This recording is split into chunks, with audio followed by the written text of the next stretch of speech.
manifestazioni dei Novax nei centri storici. I commercianti si sono spesso lamentati che questi eventi hanno impedito il lavoro e hanno impedito ai cittadini, a chi passeggiava, di vivere le piazze, di vivere i negozi e il commercio.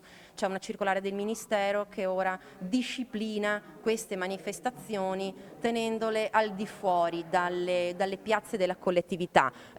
Lo avevate chiesto ed è avvenuto, che cosa ne pensa?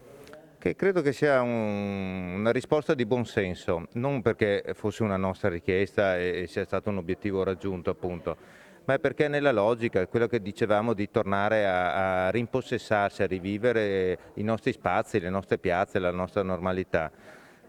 La manifestazione ci sta, è nel rispetto dei propri diritti, deve essere nel rispetto dei diritti altrui, credo che ci sia il diritto a vivere il centro, il diritto a lavorare in centro. Allo stesso modo così si riesce a far sì che ognuno eserciti i propri diritti nella libertà.